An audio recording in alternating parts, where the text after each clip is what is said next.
बोलो जयकारा। बोल मेरे श्री गुरु महाराज की जय। गुरु ब्रह्मा गुरु विष्णु गुरु साक्षात् परमेश्वर गुरु परम स्वामी गुरुदेव महेश्वरा।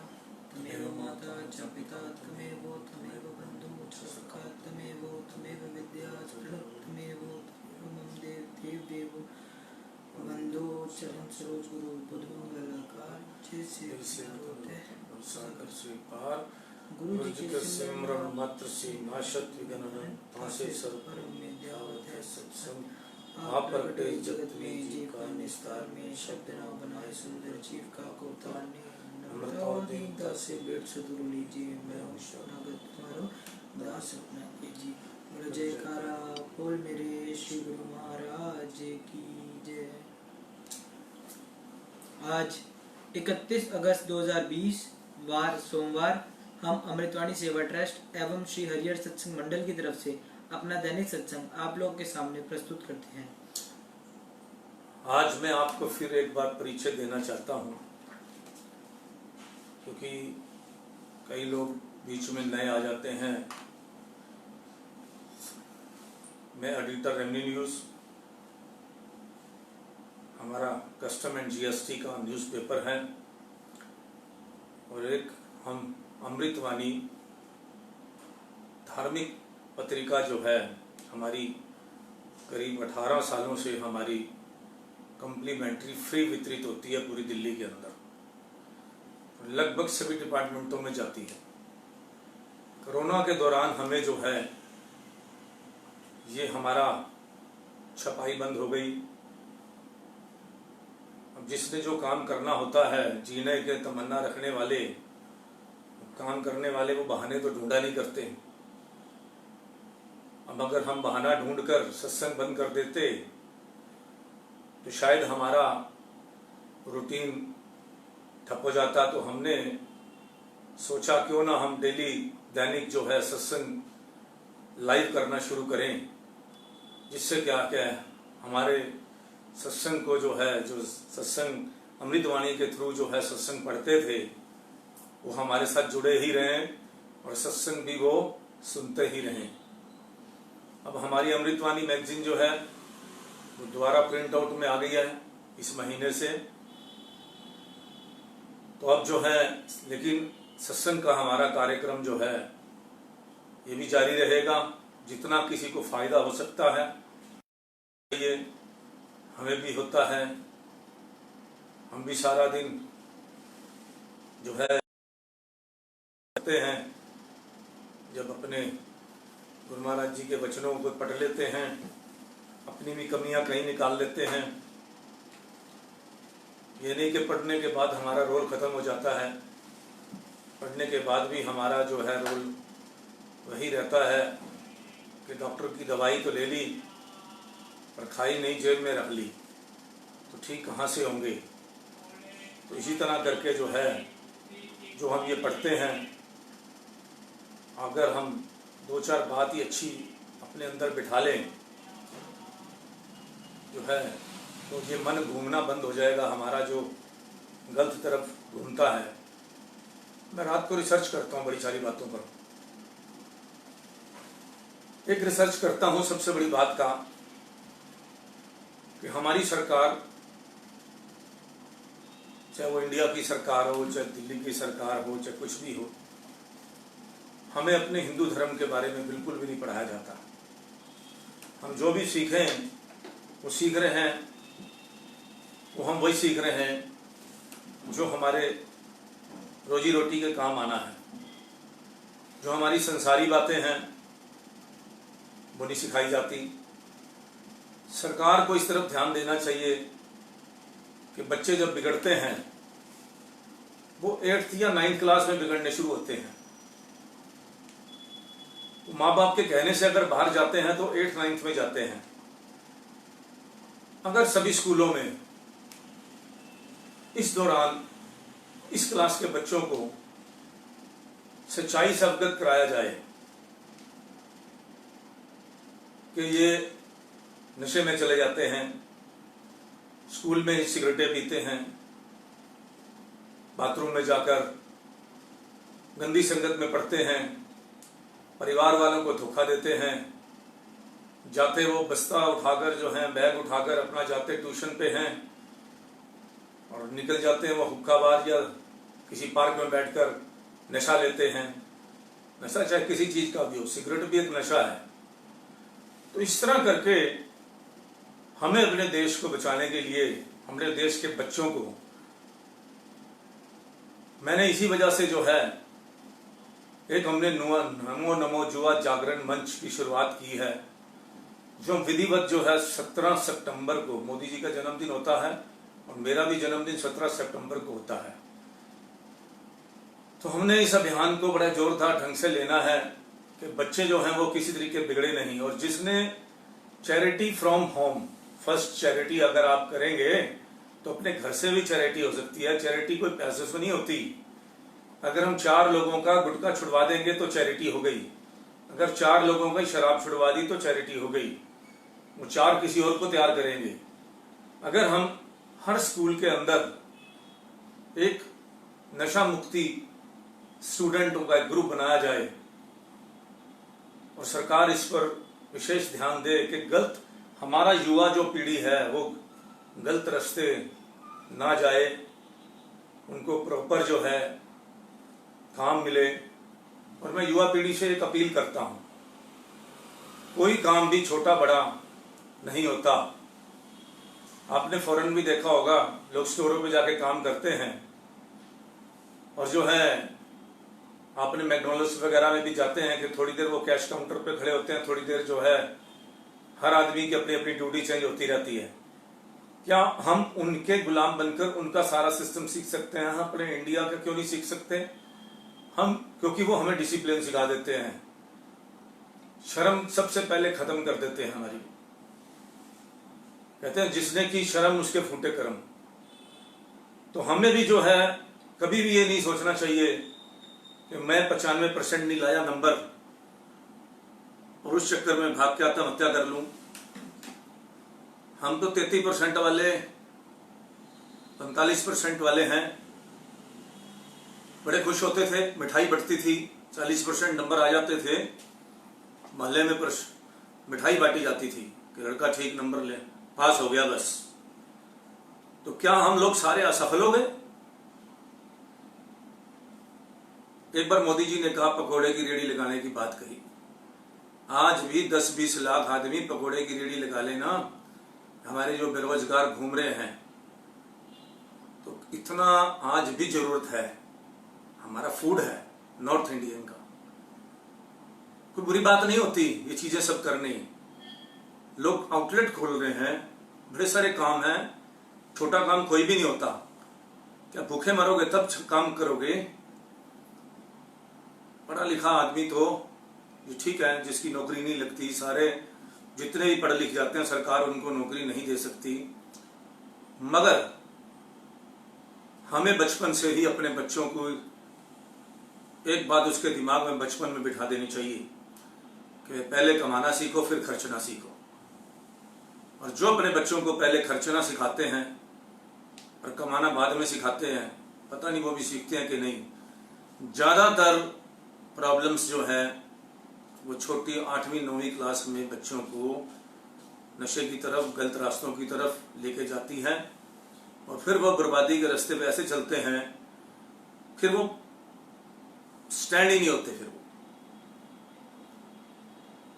फिर वो आवारागर्दी मंडली बन जाती है, आवारागर्दी मंडली के अंदर घूमते हैं। अब सत्संग की बातें हम करते हैं तो ये सब सुनने वाले लोग हम अबव 50 वाले हैं, ये 40 वाले हैं, ये 45 वाले हैं, और मोस्टली गुरु भाई हैं। और सत्संग का सीधा सा मतलब ये होता है कि हम अपने गलत विचारों, अपने गलत रास्ते ना चलें, संगत अच्छी रखें। यूथ इस बात को नहीं सुनता और यूथ को जो है ये बातें जो हैं पसंद भी नहीं है। और शायद हमारे कुछ टाइम बाद जो हमारी पीढ़ी खत्म हो जाएगी उसके बाद शायद कोई सुने भी नहीं इस बात को, ऐसा मुझे लगता है। क्योंकि हो सकता है कि भगवान कुछ नया सिस्टम बना दे, ऐसी बात नहीं है कि नेचर संस्कारी बच्चे पैदा नहीं कर रहा, बहुत पैदा हो रहे हैं, संस्कारी बच्चे पैदा हो रहे हैं जो भगवान को मानते हैं, लेकिन वो कितना मानेंगे। और आजकल के बच्चे तो वैसे भी जो है टेंशन नहीं लेते, वो चाहते ही नहीं किसी गलत काम में फंसना। मगर मेरे पास जितने लोग आते हैं बिजनेस करने वाले, अपने बच्चों को जब साथ लेके आते हैं तो माँ बाप ही बच्चों को गलत काम सिखा रहे होते हैं। मैंने कई बार इस चीज का विरोध किया मेरे को मिलने वाले लोगों को कि आप अपने बच्चे को क्यों गंदे काम सिखाते हैं, चीटिंग क्यों सिखाते हैं। हमारे सामने तो वो कुछ नहीं कहेंगे क्योंकि होड़ है पैसा कमाने की। सत्संग तो हमारे 50-60 सालों वालों के लिए है, और ये है शॉर्टकट सत्संग यही है कि हमें अपने गुरु के नाम का जाप करना चाहिए। कबीर साहब ने पूरे ग्रंथ आदि साखिए कोटि ग्रंथ कर जान, नाम सच जग झूठ है सुरत शब्द पहचान। इस एक बात के अंदर लिख दिया, एक वर्ड के अंदर लिख दिया, पूरे सत्संग का ब्यौरा दे दिया। जितना भी कबीर दास ने अपने लिखे दोहे और जितने भी सत्संग किए, तो उसके अंदर सभी का मतलब एक ही था, गुरु नाम का जाप करो, अपनी की श्वासों की माला में अपने नाम को बसा लो, तभी बेड़ा पार होगा। और जितना भी अपना जो है बुरी कामों से दूर रहो। और मैं देखता हूं आज के बच्चे जो हैं, ठीक है, बिजनेस के अंदर चालाकी ये वगैरह शौक है, अंदर मन का एक वो होता है, मन को राजी करने के लिए हमें चालाकी करनी पड़ती है। क्योंकि मन ऐसा लगता है कि जैसे हम चालाकी नहीं करेंगे हमारा मन खुश नहीं होगा। अपने मन को खुश करने के लिए हम हर काम में डंडी मारने का काम करते हैं। एक देसी भाषा में डंडी मारना कहते हैं कि भाई कोई बंदा आ गया हमारे पास काम करवाने के लिए, या हम कोई सामान, जैसे तराजू वाला जो है वो डंडी मारता है, इधर झुका देगा उधर झुका देगा, हेरा फेरी सिस्टम। ये हेरा फेरी कौन किसको सिखाता है? रेडी वाला अपने बच्चों को सिखाता है कि कैसे थोड़ी हेरा फेरी कैसे की जाती है। और अगर ये सिर्फ मन की चालाकी है, अगर इसको हम ना करें ईमानदारी से, जितने भी ईमानदार लोगों को मैंने काम करते हुए बिजनेस करते हुए देखा, वो गलत रास्ते ना चलकर अच्छे रास्ते चले। उन्होंने वो रास्ता नहीं चुना, उन्होंने सोचा कि चाहे हमारा प्रॉफिट कम हो जाए लेकिन हम जो है बेईमानी नहीं करेंगे। तो आज वो मल्टीपल लोग, मल्टीनेशनल लोग बन गए। क्या सोचते हो कि अंबानी में क्वालिटी नहीं थी? या जो रिलायंस वालों के पास छोड़ो, अपना टाटा, ये सब जितने बड़े बड़े लोग बने हैं, इनके पीछे इनका तप है।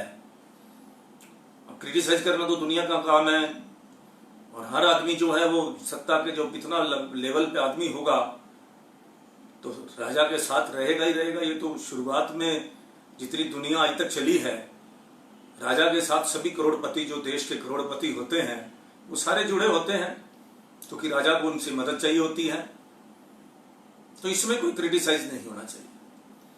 तो इस तरह करके हमें, हमारी यूथ पीढ़ी जो सड़कों पे आवारा घूम रही है, इनको हमें सबसे पहले संभालना है, जो माँ बाप के कहने से नहीं चल रही। और ये अभी ना संभाली, 8th-9th क्लास में बच्चे जो हैं उनको संभालिए। और स्कूल के अंदर स्पेशल एक टीचर ऐसा हो जो बच्चों को सही और गलत रास्ते की पहचान कराए। किताबों की पहचान तो अलग बात है, किताबें जो है पढ़नी है वो क्लास में पढ़ाए, कोई दिक्कत नहीं है, लेकिन एक पीरियड जो है सद्विचारों का होना चाहिए। ये हमारे हिंदू धर्म का उसके अंदर बताना चाहिए। सिर्फ महाभारत देखने से कोई महाभारत उनको तो किसी को दुर्योधन का रोल समझ आएगा, किसी को कुछ, लेकिन जब तक एक प्रोफेसर किसी चीज को पढ़ाता नहीं है, मैथ नहीं पढ़ाता, समझाता नहीं अच्छी तरह, तो उसको मैथ कहां से समझ आएगा? वो तो अपने तुक्के से चलता रहेगा। इसी तरह सद्विचार की एक क्लास सभी स्कूलों में होनी चाहिए, और खास तौर पे कॉन्वेंट स्कूल। तो बच्चे फिर भी जो है उनको जो है सरकारी स्कूलों के बच्चे हैं, होना वहां भी चाहिए, उनको भी रहन सहन अच्छा देना बताने के लिए करना चाहिए सब कुछ।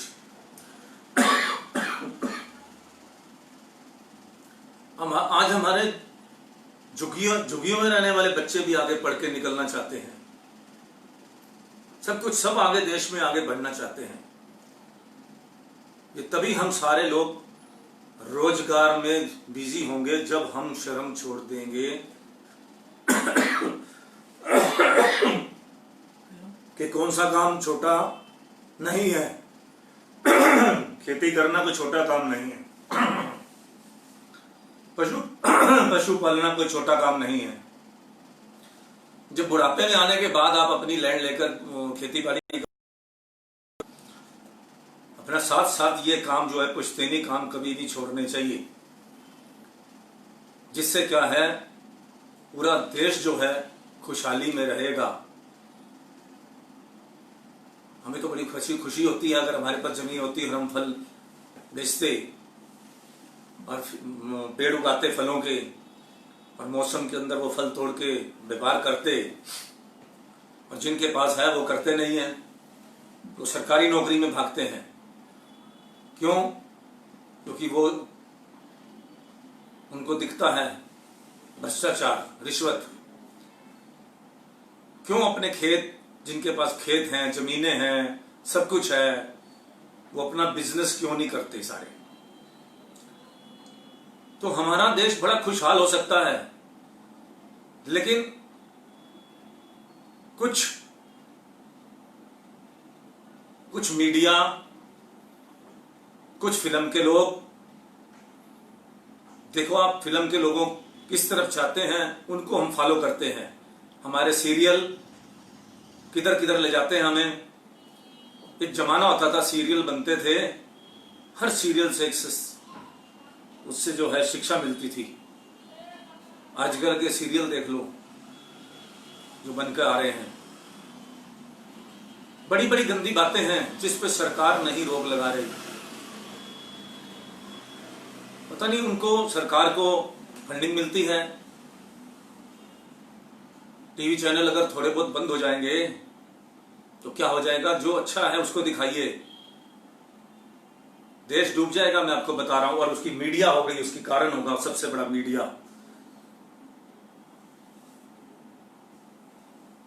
अभी सरकार का काम है, सरकार को करने दीजिए, जितना आपको बताना है बताइए, जितना दिखाना है दिखाइए, अच्छी अच्छी चीजें दिखाइए। बहुत कुछ अच्छा है दुनिया में दिखाने के लिए।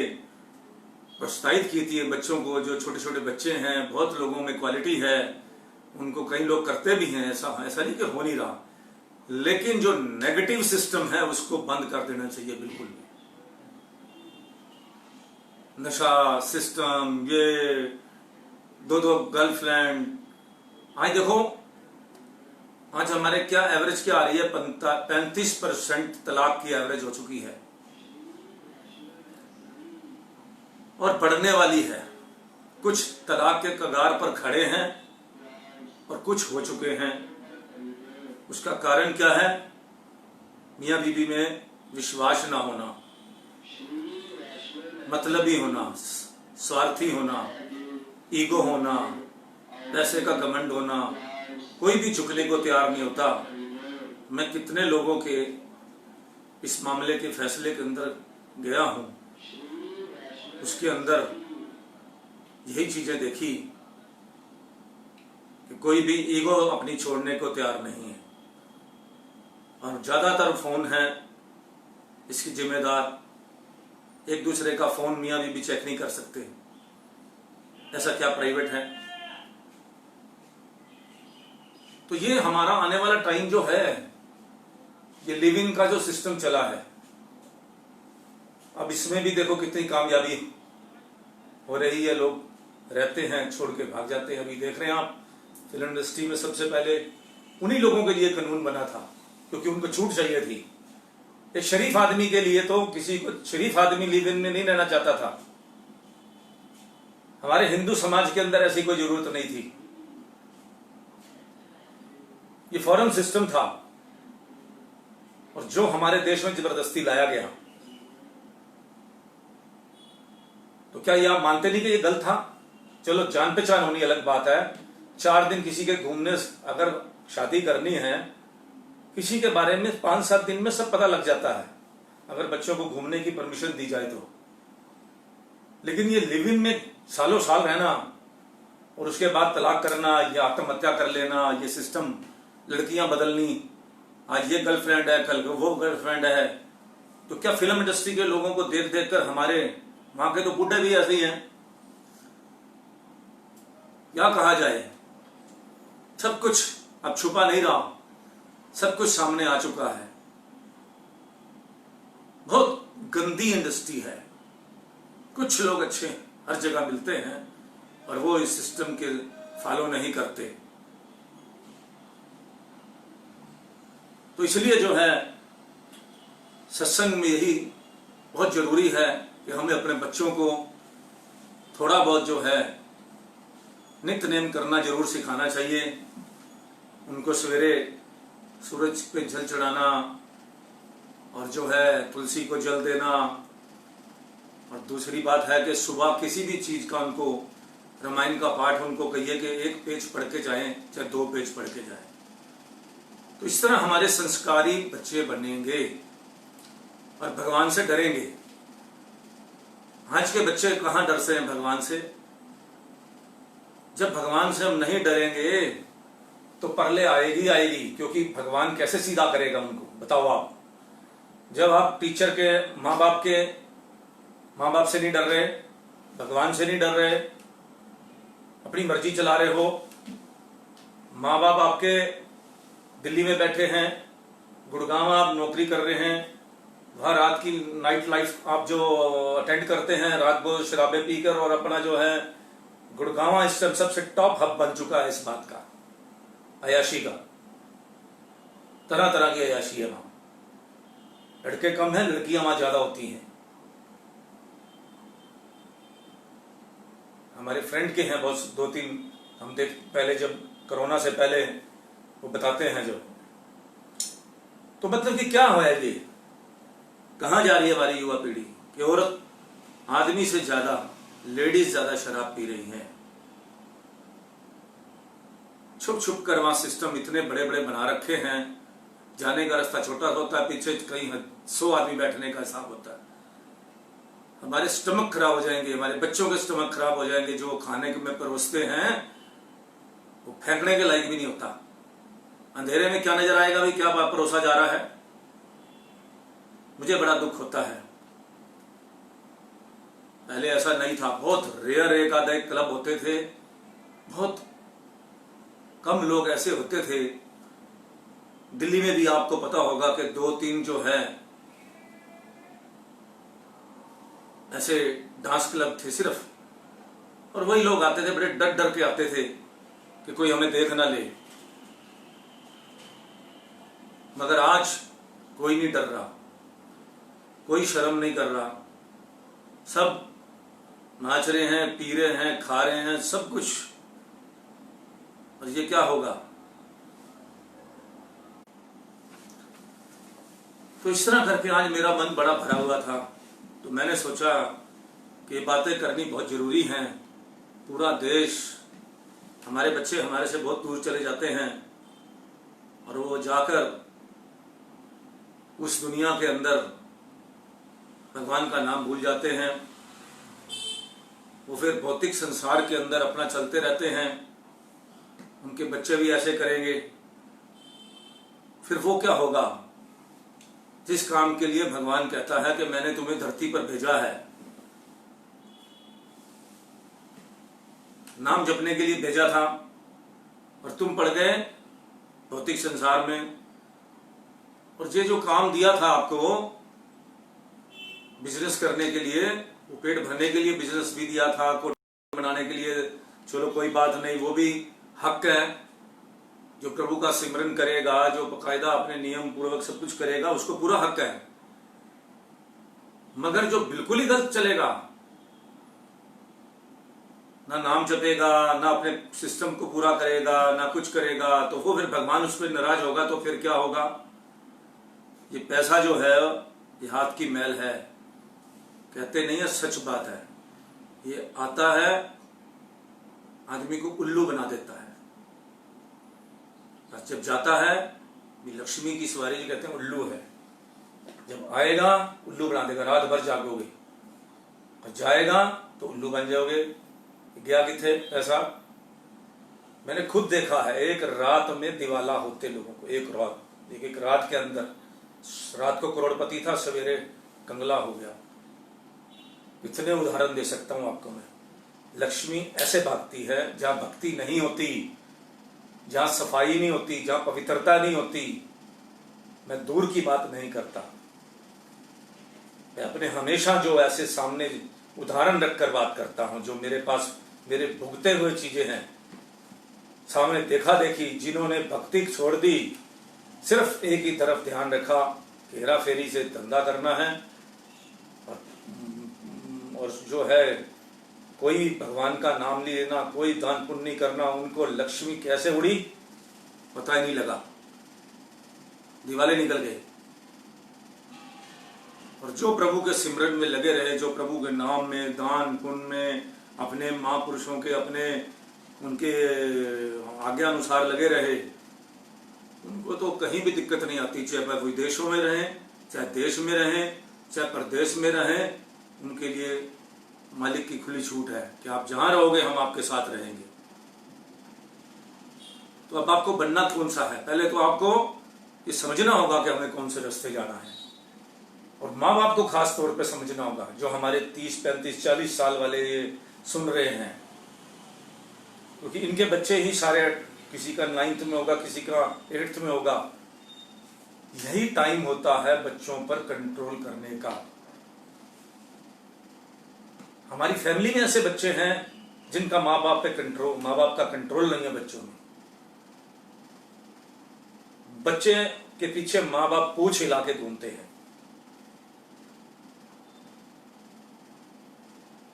कहीं ये मर ना जाए, कहीं ये ना कर ले, और वो जो मर्जी करते रहें। ऐसे बहुत सारे परिवार हैं, बड़ा सारा सिस्टम है, चारों तरफ नजर डालेंगे आप। तो मेरा आज सबसे बड़ा यही कहना है कि हमें अपनी युवा पीढ़ी को कंट्रोल में रखना है, नहीं तो ये ना हो कि हमें वृद्धाश्रम में अपने कमरे कराने पड़े पहले से ही। कोई किसी को दवा दारू नहीं रखेगा, इंडिपेंडेंट बनने की शुरुआत कर दो, क्योंकि वक्त बदलेगा। आजकल की आप क्या सोचते हैं, बहुएं आपकी सेवा करेंगी या आपके बच्चे सेवा करेंगे? इम्पॉसिबल। और आप कभी उनको देखो जिनके घर में दिक्कत है, कौन आता है सेवा करने के लिए? आपके पास पैसा है तो आप पैसे से सेवा करा सकते हैं, खूब पैसा चाहिए सेवा करने के लिए। अगर बेड पे कोई पड़ गया तो आपको लाखों रुपए चाहिए सेवा करने के लिए, खुद अपने हाथ से नहीं करेगा कोई भी। अभी भी फिर अपने हाथों से करने वाले लोग हैं, गांव में हैं, जो बाहर कस्बों में हैं, जहां अभी हमारा आग नहीं पहुंची संसार की, अभी भी कोई जगह आग नहीं पहुंची। और जहां दिल्ली जैसी जगह पर, बॉम्बे जैसी जगह पर, बेंगलोर जैसी जगह पर, बड़े बड़े शहरों के अंदर जो आग पहुंच गई है, ये धीरे धीरे झुलसना शुरू हो जाएगा पूरा हिंदुस्तान। जबकि हमारे गुरुओं ने सिखाया निस्वार्थ सेवा, माँ बाप की निस्वार्थ सेवा, और हम जो है अपना प्रॉपर्टी के पीछे, माँ बाप की होगी तो उसके पास, नहीं होगी तो कौन सेवा करेगा? माँ बाप की प्रॉपर्टी की होगी, अगर उसने नाम पहले कर दिया। तो ये सारी बातें आपको, ये सत्संग है। कारण क्या है कि आपको प्रिकॉशन लेनी पड़ेगी कि हमें अपने समय को अच्छा बिताना, हंसते हुए रोते हुए नहीं बिताना। तो हमें ये सारी बातें फॉलो करनी पड़ेगी। तो अमनंत सिंह आपको जो है अमृत वचन सुनाएगा, फिर मैं आपको संतवाणी सुनाऊंगा। अमृत वचन। भाग्य से अगर सत्पुरुषों का संग मिल जाए तो सब कार्य छोड़कर पहले सत्संग का लाभ उठाना चाहिए। शरीर कच्चे घड़े के समान है, इसका कोई भरोसा नहीं कब टूट जाए। इसलिए जिस मकसद के लिए यह शरीर मिला है, जल्दी ही उस मकसद को पूरा कर लेना चाहिए। हर काम के नतीजे को सोचकर करना चाहिए ताकि पीछे पछताना ना पड़े। एक आम संसारी व्यक्ति दुनियावी पदार्थों को अधिक महत्व देता है, मगर एक गुरुमुख भक्तजन सांसारिक पदार्थों को तुच्छ समझकर मालिक की भक्ति को अधिक श्रेष्ठ समझता है। जिस मनुष्य को अपने पर भरोसा नहीं, वह किसी कार्य में सफल नहीं हो सकता। सत्य बोलने वाला इंसान हमेशा निर्भय होता है, इसलिए सत्य बोलना अपना कर्तव्य होना चाहिए। जिस कार्य के लिए अंतरात्मा ना माने, वह कार्य कभी नहीं करना चाहिए। जो व्यक्ति मालिक को हाजिर नाजिर समझकर काम करता है, वह हमेशा बुराइयों से बचा रहता है। जो काम सख्ती से नहीं हो पाता, वह काम नरमी और प्रेमी से आसानी से हो जाता है। उतना बोलो जितना जरूरत हो, उतना खाओ जितनी भूख हो। ज्यादा बोलने से, ज्यादा खाने से इंसान की शक्ति क्षीण होती है। कहने मात्र से मनुष्य की भूख नहीं मिटती जब तक कि भोजन ना करे। इसी तरह नाम की कमाई किए बगैर चित्त शांत नहीं होता, भले ही उसने नाम की दीक्षा ली हो। ऐसी वस्तु साथ में लो जिसे देखकर मालिक खुश हो, वह है मालिक का सच्चा नाम। रजारंग, अमीर गरीब, स्त्री पुरुष जो भी संसार में आए, सब यहाँ से कूच कर गए। फिर तू किस बात का गर्व करता है और हमेशा रहने का दावा करता है? ख्वाहिश इंसान के जन्म मरण का बीज है। मोहब्बत के बदले मोहब्बत करने से आम दुनिया का व्यवहार है, मगर नफरत के बदले मोहब्बत करना गुरुमुखों का काम है। जवानी में अगर ऐश इशरत का क्षणिक सुख मिल सकता है, तो जवानी में ही मालिक की भक्ति करके इंसान अखंड सुख को प्राप्त कर सकता है। सबसे प्रेम पूर्वक हिल मिलकर चलो, सबसे शुद्ध निष्कपट और प्रेम का व्यवहार करो। उन्नति उसकी होती है जो प्रयत्नशील है। भाग्य के भरोसे बैठे रहने वाले सदा दीनहीन ही रहेंगे। एक गुरुमुख का जीवन ऐसा होना चाहिए, उसे इतना हंसमुख, सक्रिय एवं उज्जवल होना चाहिए कि दूसरे को भी उसे देखकर जीवन में जीने की इच्छा उत्पन्न हो जाए। यदि तुम समय नष्ट करोगे तो समय तुम्हें नष्ट कर देगा। इसलिए सावधान, सदैव समय की कीमत पहचानो, समय का सदुपयोग करो और सदा कार्य में तल्लीन रहो। बोलो जयकारा बोल मेरे श्री गुरु महाराज की जय। संतवाणी। सच्चिदानंद प्रभु के अनेक रूप हैं। जिस साधक ने हरि के जिस रूप को देखा है, वह उसके उसी रूप को जानता है। ये सारे रूप उस एक ही बहुरूपीय हरि के हैं। आंख मिचोली के खेल में गोल छू लेने पर फिर चोर नहीं होना पड़ता, उसी प्रकार ईश्वर को छूने पर फिर संसारी बंधन नहीं बंधते। लोहा जब एक बार पारस को छूकर सोना हो जाता है, तब चाहे उसे मिट्टी के भीतर रखो या कूड़े में फेंक दो, वह जहां रहेगा सोना ही रहेगा, लोया ना होगा। इस प्रकार जो ईश्वर को पा चुका है, वह बस्ती में रहे या चाहे जंगल में, उसको फिर दाग नहीं लग सकता। ईश्वर को प्राप्त कर लेने पर मनुष्य का आकार वही रहता है, परंतु उसमें अशुभ कर्म नहीं होते। ईश्वर का दर्शन कर लेने पर मनुष्य फिर जगत के जंजाल में नहीं पड़ता। ईश्वर को छोड़ने की एक क्षण भी उसे शांति नहीं मिलती। एक क्षण भी ईश्वर को छोड़ने से मृत्यु कष्ट होता है। ईश्वर के पास जाने के अनेकों उपाय हैं। सभी धर्म इसी के उपाय दिखला रहे हैं। हे मनुष्यों, तुम संसार की वस्तुएं भूले हुए हो। यह सब छोड़कर जब तुम ईश्वर के लिए रोओगे, तब प्रभु उसी वक्त आकर तुम्हें गोद में उठा लेंगे। ईश्वर को देखना चाहते हो तो माया को हटा दो। इस सत्य को धारण करो कि भगवान न पराये हैं, न तुमसे दूर हैं और न दुर्लभ हैं। जिसने तुम्हें यहाँ भेजा है, उसने तुम्हारे भोजन का प्रबंध पहले से कर रखा है। जिसकी साधना करने की तीव्र उत्कंठा होती है, भगवान उसके पास सद्गुरु भेज देते हैं। गुरु के लिए साधकों को चिंता करने की आवश्यकता नहीं पड़ती। मनुष्य देखने में कोई रूपवान, कोई कुरूप, कोई साधु, कोई असाधु देख पड़ते हैं, परंतु उन सब के भीतर एक ही रूप विराजते हैं। दुष्ट मनुष्य में भी ईश्वर का निवास है, परंतु उसका संग करना उचित नहीं।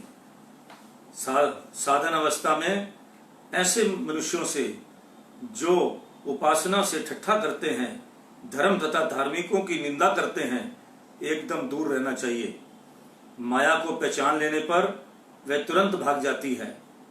दूध में मक्खन रहता है पर मथने से ही निकलता है। वैसे ही जो ईश्वर को जानना चाहे वह उसका साधन भजन करे। एक ज्ञान बहुत ज्ञान न ज्ञान।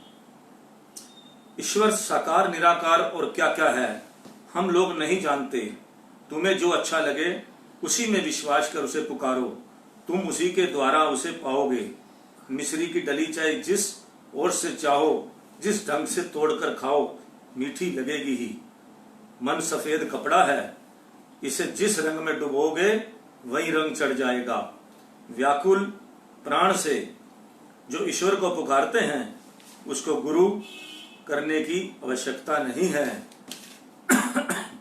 सच्चा शिष्य गुरु के किसी बाहरी काम पर लक्ष्य नहीं करता, वह तो केवल गुरु की आज्ञा को ही सिर नवाकर पालन करता है।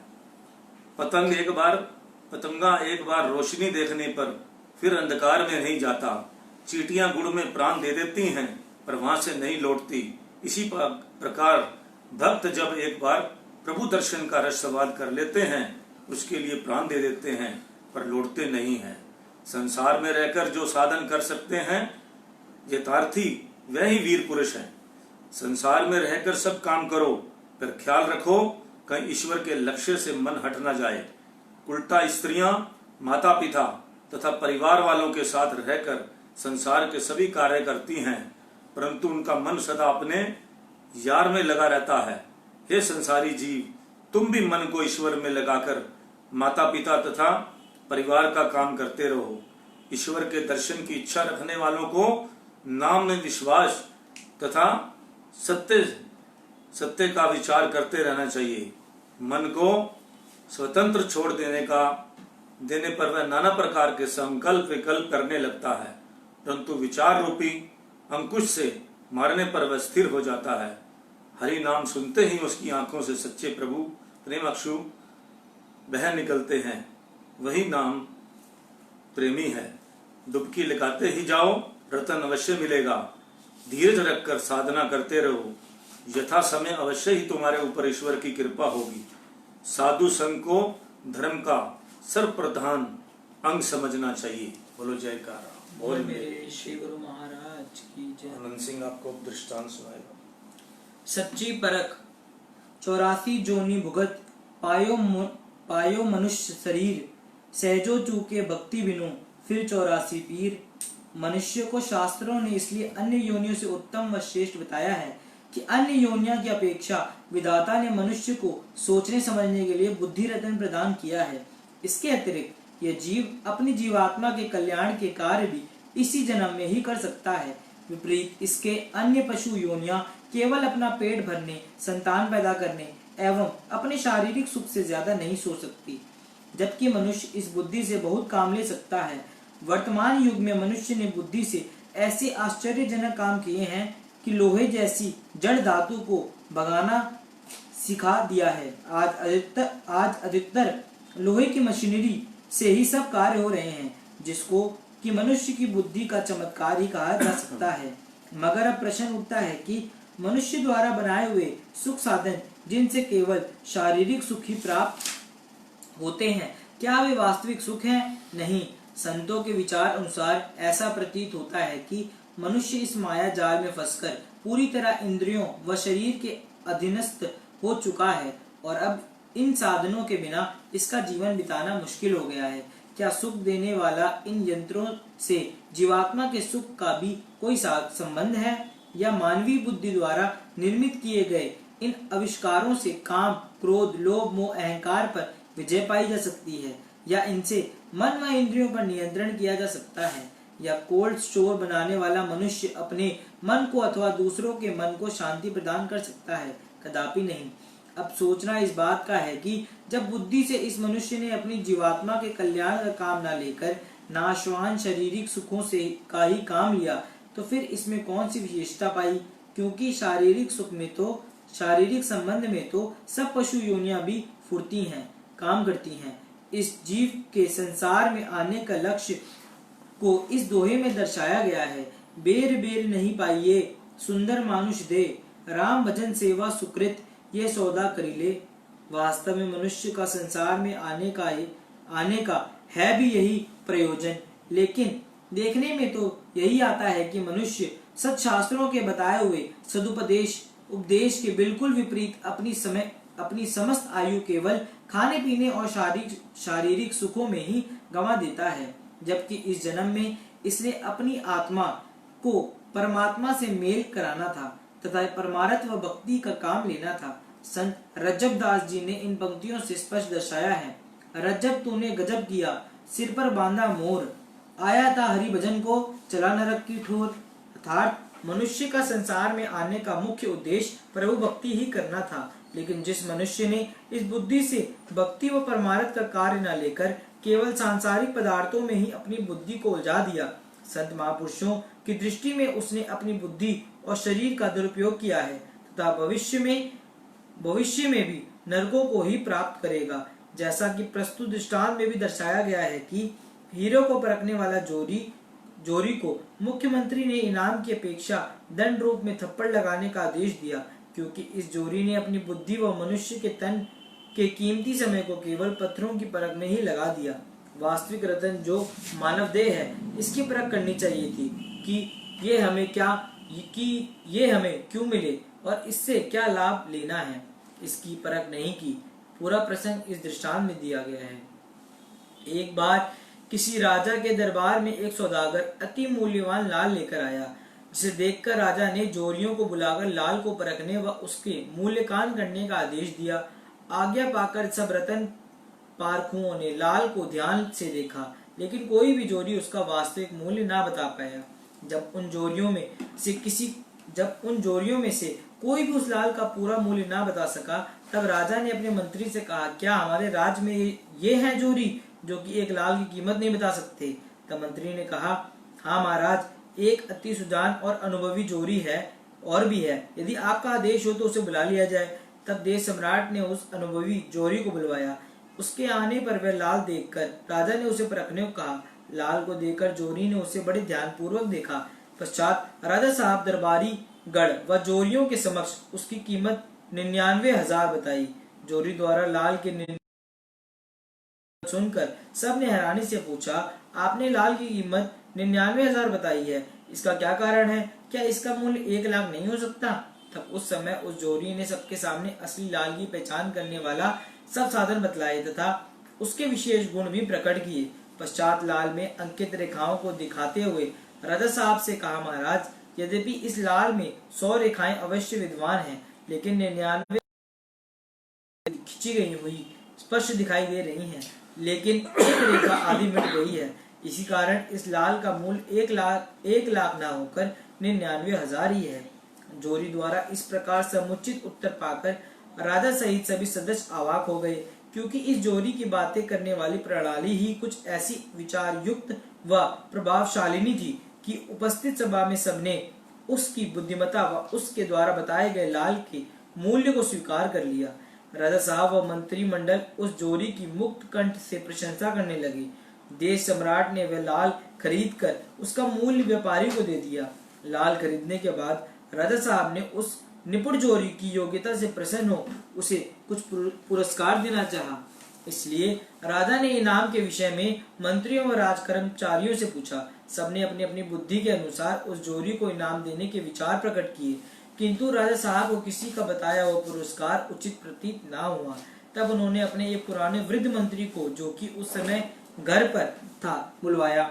यह प्रधानमंत्री अत्यंत व्यवहार कुशल संतों का सेवक एवं सत्संगति था, जिसे सत्संग में जाने से सत असत का ज्ञान हो चुका था। इसलिए वह संसार व संसार के पदार्थों को मिथ्या व नाशवान समझकर अपने समय को मालिक के भजन अभ्यास व सत्संग में लगाता था। मानव जन्म व श्वास जिसके शास्त्रों ने लालों से लालों से भी अधिक मूल्यवान बताया है। उसकी कीमत को इस मंत्री का मन से पूरा ज्ञान था। अभिप्राय की सांसारिक कार्य व्यवहार करने के साथ साथ इसकी परमार्थ व भक्ति के शुभ कार्यों की ओर अत्यधिक रुचि थी। इस मंत्री के आने पर राजा साहब ने सब वृत्तांत बताया और उस जोरी को इनाम देने के लिए उचित सलाह चाहिए। मंत्री ने समस्त वृत्तांत ज्ञात कर लेने पर यह निर्णय दिया कि महाराज, यदि आप मेरी राय लेना चाहते हैं तो मेरी यह सम्मति है कि इस जोरी के मुंह पर 100 थप्पड़ लगाए जाएं। राजा साहब व समस्त दरबारी गण इस मंत्री द्वारा दिए गए परामर्श को सुनकर विस्मित हो गए और दिल में सोचने लगे कि ये ऐसा क्यों कर रहे हैं। तब राजा साहब ने स्वयं मंत्री से पूछा, मंत्री जी, हमने तो इस जोरी को पुरस्कार देने की योजना बनाई थी और आप इसे उल्टा दंड देने को कह रहे हैं, क्या कारण है? इसने तो एक योग्यता का कार्य किया है, अर्थात जिस लाल को अन्य सभी जोरी से परखने को असमर्थ रहे उसी लाल का मूल्यांकन इसने किया। अब इस रात दरबार में बुलवाकर इनाम देने की अपेक्षा अपमानित किया जाए तो देखने वाले और सुनने वाले हमारे प्रति क्या कहेंगे? मंत्री ने प्रत्युत्तर में कहा, महाराज, संतों के वचन अनुसार अधिक अफसोस का विषय भी तो यही है कि इतनी बुद्धिमान होने पर भी इस जोरी ने पूरी आयु पत्थरों की परख में गवा दी। अगर ये अपनी बुद्धि को, विचारों व समय को सांसारिक कार्य व्यवहार के साथ साथ ईश्वर की ओर लगाकर आत्मा का साक्षात्कार करता, जीव व ब्रह्मा की भेद को समझने की कोशिश करता, तो आज ये जोरी की अपेक्षा क्या कुछ बन गया होता। जितना समय इसने हीरे लालों को परखने में लगाया, वह कितने परिश्रम से उसने ये गुण सीखा, अगर उसके साथ अथक प्रयत्न व साधन भगवत आराधन हेतु करता तो आज इसे उच्च कोटि के भक्तों में स्थान प्राप्त हो सकता था। ये ज्ञान भक्ति के उच्च शिखर तक पहुंच जाता। जिस मनुष्य को उस आदि पुरुष ने मनुष्य शरीर व अद्भुत प्रतिभा प्रदान की और वह व्यक्ति उसका यथार्थ रूप में सदुपयोग न कर केवल शारीरिक इच्छाओं की पूर्ति हेतु नाशवान पदार्थों एवं सुख भोगों में ही विनष्ट कर दे, तो फिर यह उसे परमपिता परमात्मा द्वारा प्रदत्त निधि का दुरुपयोग ही करना है। सो अब आप ही महाराज निर्णय कीजिए कि यह जोरी पुरस्कार का अधिकारी है अथवा दंड का अधिकारी है। मंत्री द्वारा इस प्रकार के उच्च स्तर वाले भक्ति भाव में मिश्रित यथार्थ विचार सुनकर मंत्रिमंडल व देश सम्राट चकित रह गए। सबने इन वास्तविक बातों से अत्यधिक ज्ञान प्राप्त किया। तात्पर्य यह है कि वास्तव में यह मनुष्य मृत्यु लोक में आता भी अपने उद्देश्य की पूर्ति के लिए है, अपने वास्तविक लक्ष्य अर्थात भगवान भजन व परमार्थ कार्य एवं सत्संगति प्राप्त कर अपनी बिछड़ी रूह को मालिक से मिलाप कराने के लिए। वस्तुतः यह कार्य इसी जन्म में ही हो सकता है, क्योंकि अन्य योनिया में अपने भविष्य को भला बुरा हानि लाभ सोचने के लिए बुद्धि प्राप्त नहीं होती। उनका अल्प ज्ञान वर्तमान स्थिति तक ही सीमित होता है। यह निरक परक वाली बुद्धि केवल मानव जन्म में ही प्राप्त हो सकती है। इसलिए मनुष्य को चाहिए कि ऐसी दुर्लभ देह को पाकर और संत सत्पुरुषों की चरण शरण में जाकर पहली पातशाही श्री गुरु नानक देव जी के निम्नलिखित शब्दों से सच्चा लाभ उठाए। ए जीव, तेरे घट में ही सुंदर मंदिर है, जिसमें मणि माणिका लाल जवाहर और हीरे मोतियों की झिलमिलाहट हो रही है। वहां पर स्वर्ग के अति सुनहरे सुंदर कोट बने हुए हैं, परंतु जिस स्थान पर यह मंदिर बना हुआ है वह वहां पर बिना सीढ़ी के कैसे कोई पहुंच पाता है? वह सीढ़ी कौन सी है कि हरि का रूप जो स्वयं सदगुरु जी महाराज हैं, उनके पावन श्री ध्यान से जीव सफलता को प्राप्त कर सकता है। अर्थात सदगुरु का ध्यान ही वहां तक पहुंचाने वाली सीढ़ी है। उनके ध्यान से ही जीव निहाल अथवा सफल मनोरथ हो सकता है। सदगुरु ही इस मंदिर तक पहुंचाने वाले सोपान हैं। वे ही नौका है और उनके दर्शन द्वारा प्रदान किया हुआ पवित्र नाम ही दरिया में तैरने वाला नाव के समान है। गुरु ही सरोवर है और वे ही जीवों के भवसागर हैं से पार कराने वाला विशाल जहाज रूप है। गुरु ही स्वयं तीर्थ रूप है तथा जिस भाग्यशाली जीव की सुरती को वे स्वयं निर्मल पवित्र व उज्जवल करना चाहें, वही आत्मा ही सच्चे सरोवर है। ऐसे सदगुरु को सर्वकला संपूर्ण समझना चाहिए, जो कि चौथे पद में शुभायमन हो रहे हैं और वे समस्त आशाओं निराशाओं से ऊपर उठे हेतु ऐसे पूर्ण सदगुरु जिस जीव को प्राप्त हो जाए तो फिर उस जीव के गुणों की कमी क्यों कर हो सकेगी। इसलिए इस ऐसे परम हितैषी सदगुरु देव महाराज जी की पवित्र संगति प्राप्त करने के हेतु अपने घट से निहित उस दिव्य हरि मंदिर की झांकी को देख लेवे, जिसके दर्शन करने पर जीव मृत्यु को भयानक दुखों से परित्याग पा लेता है। लेकिन ऐसे दुर्लभ दात सत्पुरुष उस जीव पर उड़ेलते हैं जो साधक अनन्य भाव से मन व वचन कर्म से उनकी ही आज्ञा व मौज में अपनी चतुराई व बुद्धिमत्ता को खोकर मान रहित हो जाए। फिर ऐसे सच्चे सेवक को भी वे आत्मिक धन से समृद्ध कर देते हैं। अतः जो भाग्यशाली जन अपना लोक व परलोक संवारना चाहते हैं तो उन्हें अपने आप को इसी सच्चे में डालना चाहिए, तभी वह प्रेम भक्ति रूपी धन को प्राप्त कर सकते हैं। बोले जयकारा बोल मेरे श्री गुरु महाराज की जय। आज हम अपना दैनिक सत्संग यहीं पर समाप्त करते हैं। राम राम, जय सच्चिदानंद, सत श्री अकाल।